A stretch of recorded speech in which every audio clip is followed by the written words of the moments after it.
distinguished audience, you're welcome again to another series here on Digital Being Paid Podcast. And I'd like to say Happy New Month to our amazing listeners. Thank you so much for always being a fan. Thank you for always listening. And also, thank you to all our distributors platforms for always featuring my podcast. I'm really grateful. We have a special guest. We listened to him last month, and we probably wanted to do like a part two, but I was able to summarize everything. We were able to summarize everything in the last podcast series where we talked about love and marriage. So I'll let him introduce himself, talk about what he does, and then we get right into the topic. And before we get right into the topic, I want to make some clarity on something that happened on the SCU. So, Trey, can you introduce yourself to the audience once again? Let them know much about you again. Hello, everyone. My name is Trevor. I'm the owner of Adventures Tours New York. In New York City, I give personalized tours around. I do a lot of different things. I also have a blog, on YouTube, New York Podcast. You can follow me on Spotify and on YouTube. We do vlogging, blogs, things like that. Also do logos. I keep always forgetting about that part. I do logos and designs. That agency is Computer Asset Design Agency. Follow us on our Facebook page. Yeah, I'm a little bit of everything. So thanks again for having me here, and thanks for working with you. None of this couldn't be possible if it wasn't for you and your support. And yeah. Yeah, that's great. Oh, sorry for the background noise. They just brought lights. They just brought lights. That was why you were hearing that sound. Anyway, thank you so much, Trev, for a very wonderful introduction.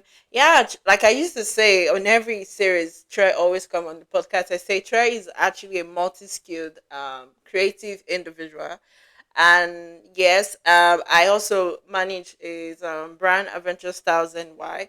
So all the information is going to be in the description bio. If you saw it in the last series and you were able to subscribe to his podcast, you were able to subscribe to his YouTube channel, or you were able to, probably just check his social media, see what he's doing. I really appreciate you guys. So you can once again, connect to those details again. It's gonna be on the description bio. The description bio is the write up under the podcast. Just in case some people are always wondering, what do I mean by description bio? That's what I mean. It's the caption, the write up under the podcast. So yeah, he also have other things. He does graphics. He does logo. So if you within US, New York, you're looking into collaborating with him doing work for you, I recommend him because I trained him and I've seen the results and the artwork in putting in all his creativity. So I definitely know for a fact that is that guy you need regarding your designs, your ads. He also run ads. He runs TikTok ads. He runs Meta ads. He also run Google ads. He has certification in it. So yeah, and he does podcasting as well, which he has also said. So he's also like a podcast host. So that's why in the last series we were able to see a lot of flow because he's into podcasting as well. So he has already said that his podcast is New York Podcast on Spotify, on YouTube. Go check them out. And he has over about 1,000 sub. Yeah, so you can be one of his subs and just keep staying tuned. So yes, the clarity I wanted to do because I know it's very important. I do this even though I went to social media and I mentioned those people name. I don't have a problem with people trying to talk about my brand, you know, tell them I'm into this, I've been in the business since 2016. I don't have a problem with that. But I have a problem when someone goes on social media to lie about my net worth, and these people called Rocket Rich, they come up with a absurd figure that I don't earn. They said that I earn over $18.6 billion. And then I'm like, how? How do they know how much I earn? Because I don't have up to that amount. So I went on social media and I told them that if they don't take it down, and I'm very serious because their informations are not really out there. But I mentioned them because the moment I find their main source of information, they will be sued, because that's what we call defamation. You are saying something about a network that is non-existent. I don't have 18.6 billion revenue. I'm just an entrepreneur striving.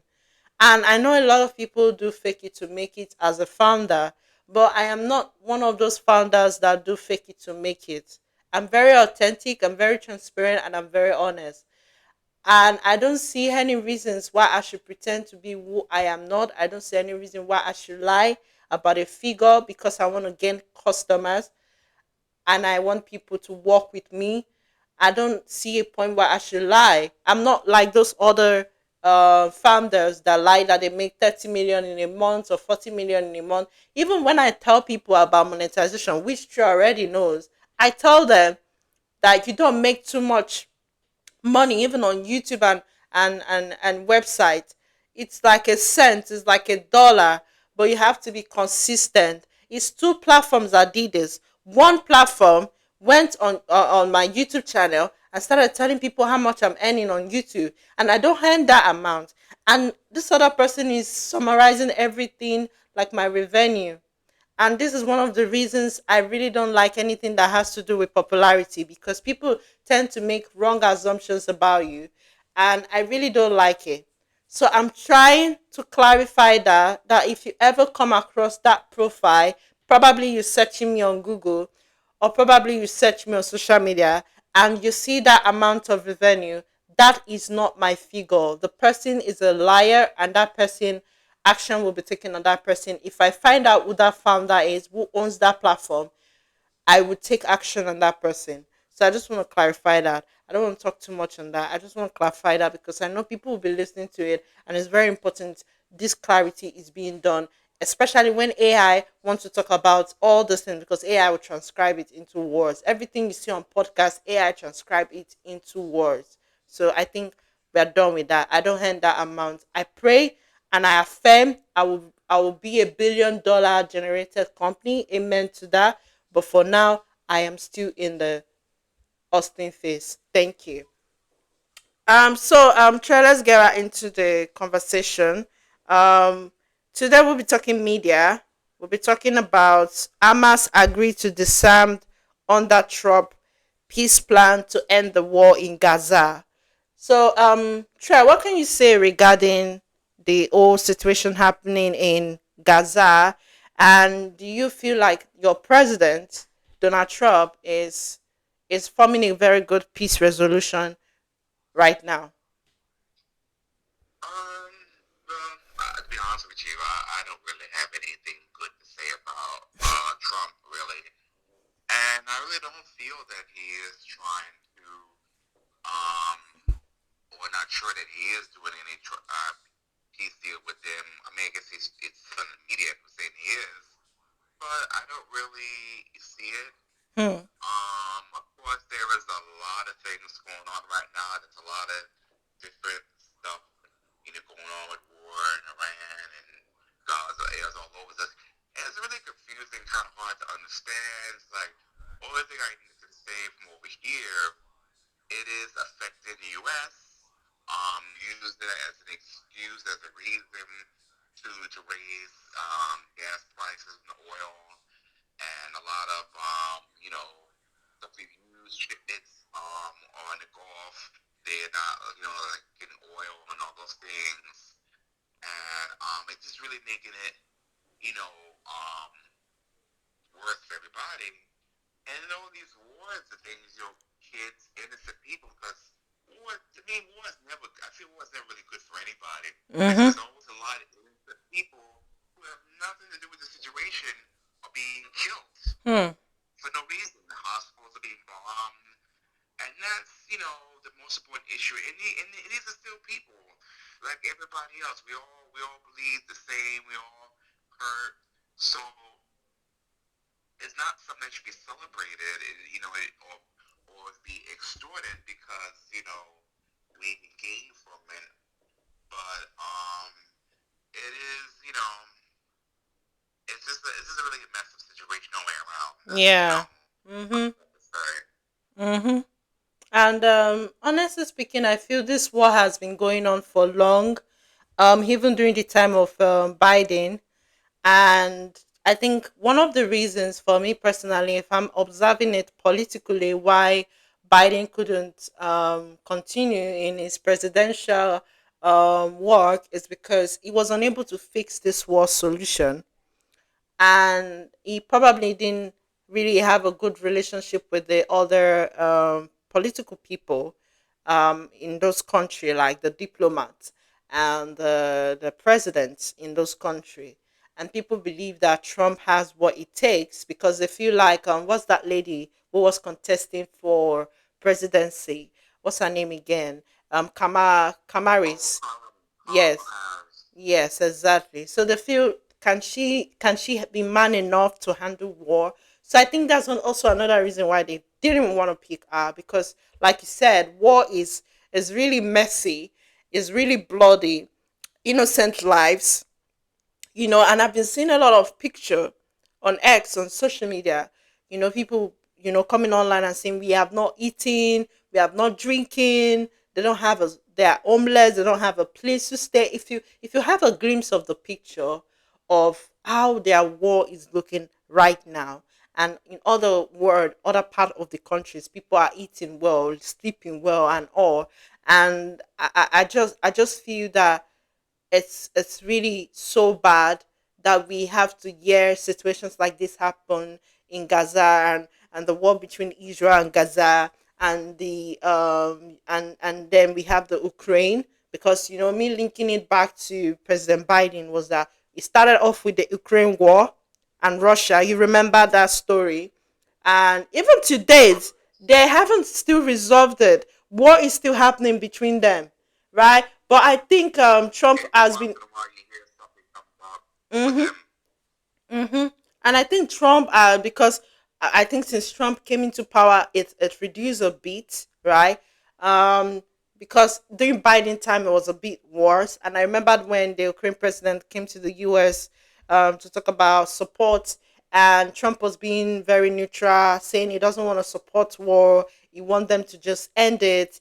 Russia and Ukraine should end it, find a resolution to it. And now we have Gaza right now with Israel, right? And this has been happening even the time during the Bible. For those who read the Bible, you know for a fact that this war is happening years, centuries ago, and it's still happening now. And Trump coming into picture, trying to create a peace plan, I really feel is good. In as much as Trump has this bad side when it comes to immigration, I think it really pisses a lot of people, a lot of Americans, when Trump was saying birth citizenship will not be allowed anymore. But thank God the Supreme Court, they scrapped that and said it has no authority to dictate why birth citizenship should not be approved in US. You know that story, right? Oh yeah. Yeah. So now I feel this particular one, a lot of people will support him, because coming up with a peace plan to end the war in Gaza is very, very important. Because, like you said, the gas prices, the petrol prices, it's going to not just affect your country, it's going to affect everyone across Africa as well. So it needs to be solved. The earlier, the better. Because if it's not solved, the demand for inflation increases, and when demand increases, a lot of things happens. We have what we call economical decline, and economical decline will affect what the rate of food, the rate of transportation. A lot of things would be affected. So this peace plan is very important, and Hamas agreed to the same under Trump peace plan to end the war in Hamas. Hamas announced that was yesterday, Friday, 31st July. So you can see that we are very current in the news. So this is not, it's still news, it's a current news. And it has agreed to a deal outlined by the US President Donald Trump to end the war in Gaza, which include handing over his weapons to a Palestinian governing committee alongside a gradual withdrawal of Israeli forces. I feel the weapons being handed over is a very good one because if they still have that weapon, they will still be fighting. What do you think, Trey? Yes, that's very true. It's very true. Yeah. This issue should be resolved as quickly Mm-hmm. as possible. And, Yeah. save the lives of many people and, Mm-hmm. for the economic system to come back, together, Mm-hmm. all over the world. All over the world, yeah. Because all those pictures of children being killed innocently is so so bad. Trey, you don't want to see those pictures. Those pictures are very, very sensitive. Very sensitive. It can really make you cry. It can really make you cry. And it's very emotional, you know. So I'm glad that the media is not putting those pictures out there because it's really going to spoil your mood when you see those type of pictures currently going on in Gaza. Okay, Israel did not immediately issue an official response. However, an Israeli political source disclosed shortly before the announcement that the proposed framework did not satisfactorily meet Israel's demands for the full demilitarization of the enclave. The source added that the issue of Gaza did not come up at all during the recent meeting between Israeli Prime Minister Benjamin Netanyahu and President Trump in Washington. So they are now saying that there was not meeting for peace plan. That's what they're saying now. That there was no meeting for peace plan. So are they saying that the president is lying or probably the media is lying? What do you think? Well, you can never really trust and believe 100% what the media is saying. That's why very oftentimes you have to, go to outsource media because the mainstream media doesn't tell the full story. It's very biased. You listen to Fox News, they'll tell you one thing. Listen to CNN, they'll tell you something. Depending on what spectrum they're on. Mm-hmm. So that's why it's very good if, that's why I like to have friends around the world.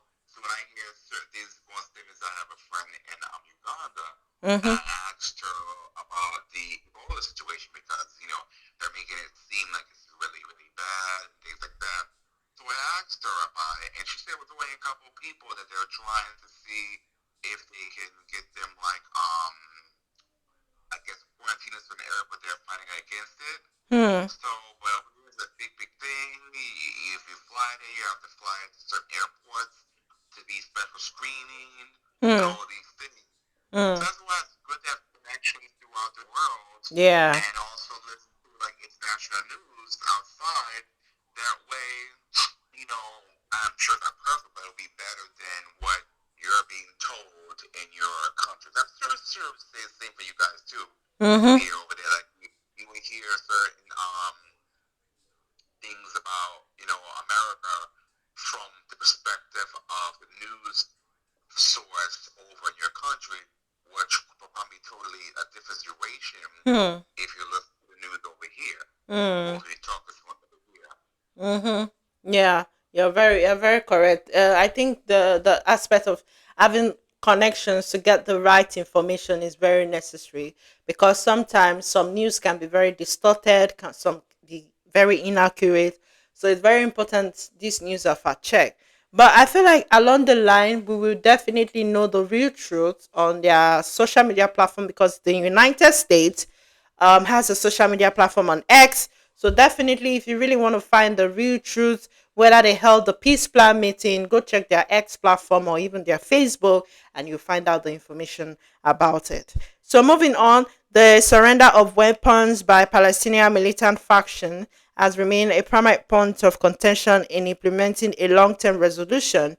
President Trump announced the breakthrough late Thursday, describing the agreement for Hamas complete disarmament as a critical milestone towards establishing a new administration in Gaza. What can you say, Trey? I'm sorry, say that part again, Animals. Okay, so let me just do a summary of it. It's saying that they now are surrendering their weapons to the Palestinian military people, and this is one of the long-term resolution of the peace plan. And President Trump has announced it. He announced it on Thursday. The news carried it on Friday, and this is one of the milestone establishing a new administration in Gaza to make peace be among them and Israel. Do you get? Yes. Okay. So Hamas representative confirmed that a committee established by Trump Boards of Peace will oversee the storage of the movement's arms. The group noted that it expects international mediators and the Board of Peace to ensure Israel complies with its obligations, including a complete troop withdrawal. So it's not just Gaza withdrawing. Yeah, you want to say something? No, no, no.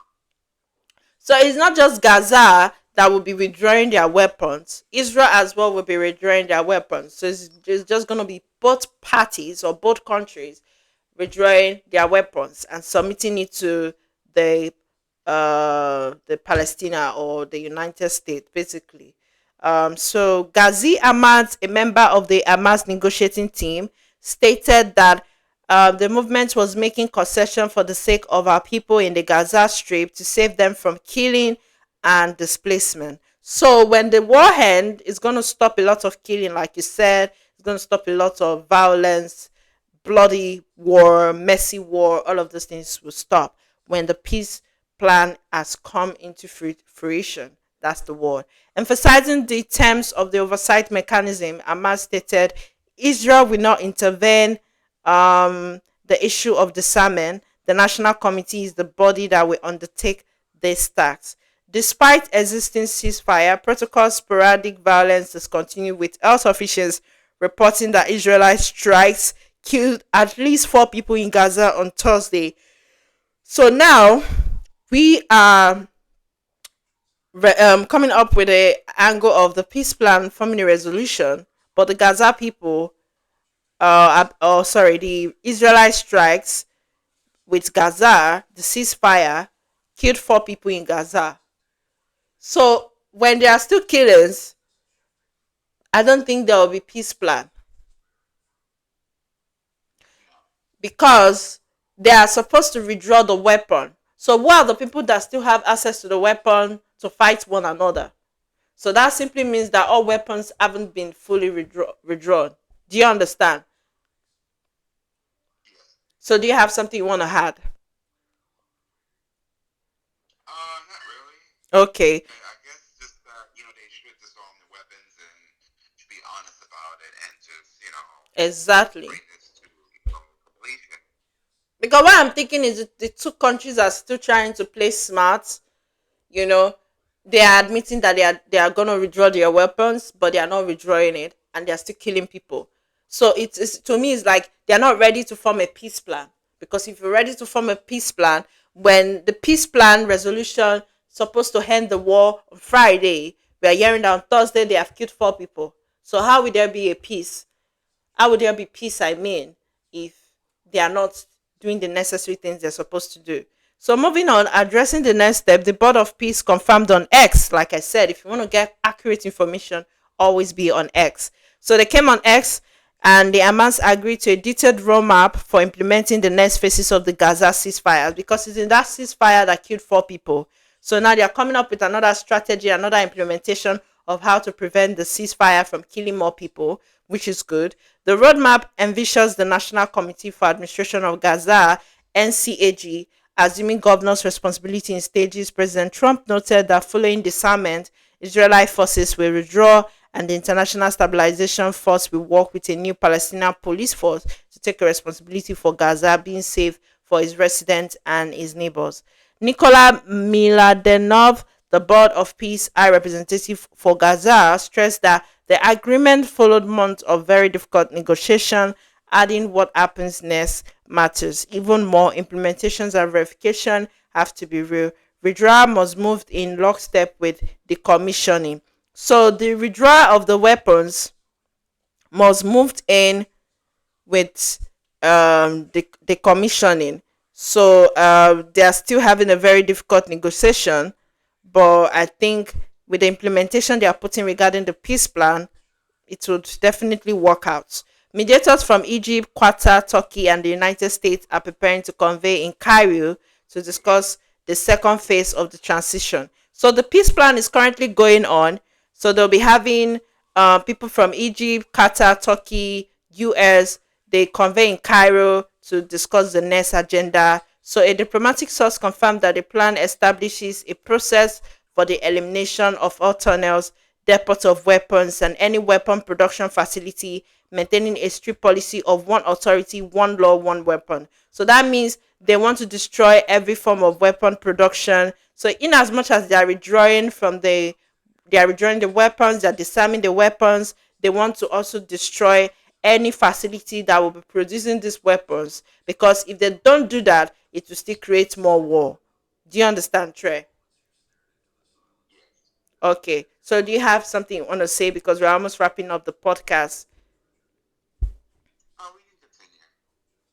Okay. So before the announcement, an Israeli political source reiterated Tel Aviv's firm position. Israel demands the complete disarmament of Hamas, including the removal of weapons from Gaza and full demilitarization of the Strip, as a precondition for any process.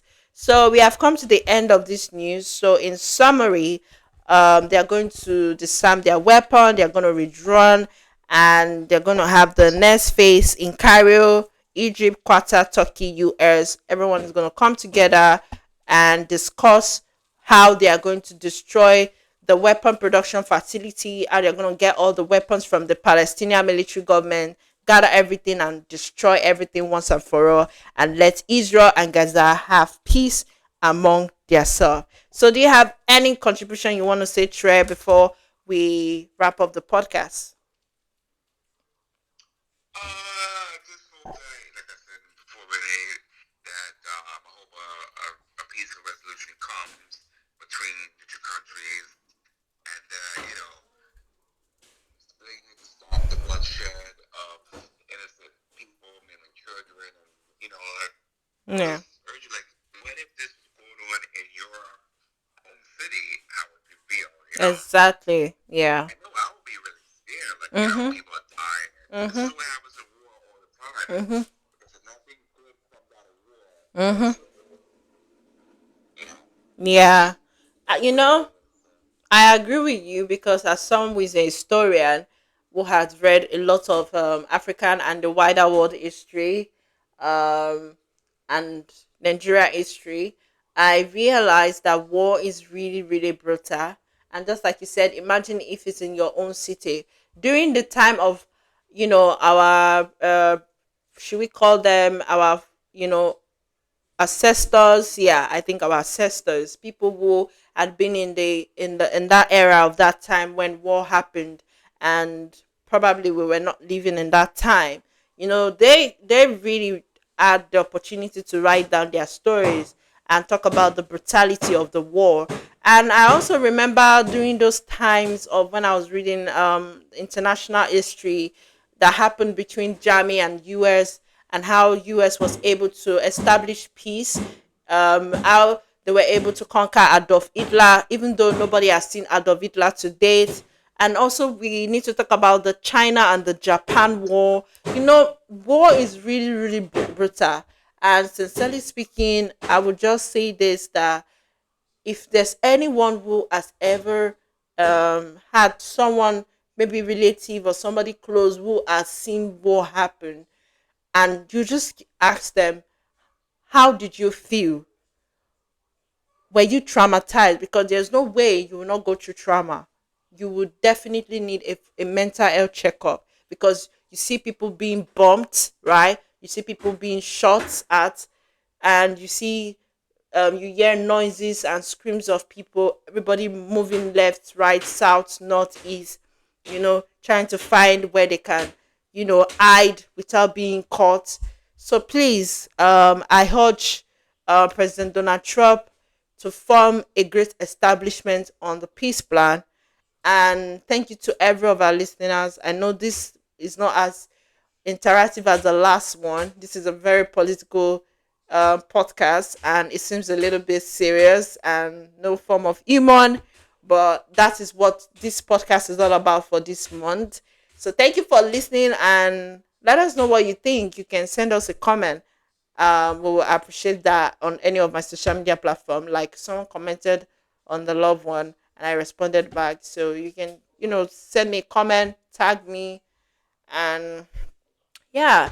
So, Tre, do you want to put out your details again, how they can reach out to you, and then we call it a wrap? Yes, first my details will be in the bio. But if you want to contact me directly, you can contact me at um, eventtoursny@gmail.com. Okay. Check out the website at Adventures Tours NY. Um, and you can follow me on social media. Mm-hmm. And you can also call, text, mainline, or WhatsApp.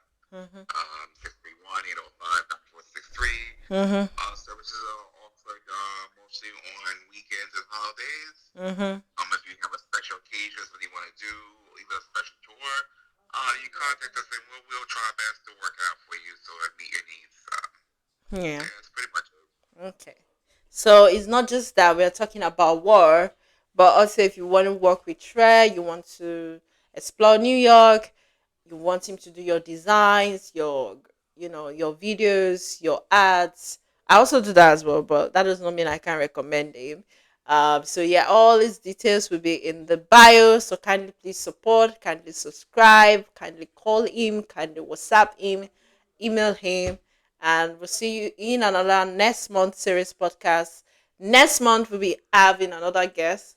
Probably that will be a surprise. So till then, thank you so much, Dre, and don't forget to support us. For those of us who are a big fan of the podcast, kindly please the token link. Even though I've not been saying it all the podcast, uh, I used to forget. So just a reminder to support me with any token after listening to it. And also, you can work with my brand, Media Marketing Tech. If you need training, also work with me. If you want to run adverts on this podcast, I've not always been talking about running advert on this podcast. Sometimes I forget. But if you want to run ads on this podcast, you want me to talk about your business here, don't hesitate to reach out to me. My fee is quite affordable. So yeah, and yeah, that's it. And thank you so much, Trev, for being a part of this month series podcast where we talk about media. Thank you so much for your opinions. I'm really, really glad to have you back on board again. And I will see you guys in another. Thanks for having me. I'm so honored. All right, guys. So see you in another next month series podcast. By the grace of God, and stay blessed. And it's the Digital People podcast. And once again, I love you. Oh my goodness, this is the first time I'm telling my listeners I love you. I love you guys so much, and I'll see you next month. By the grace of God, stay blessed, stay safe. Bye.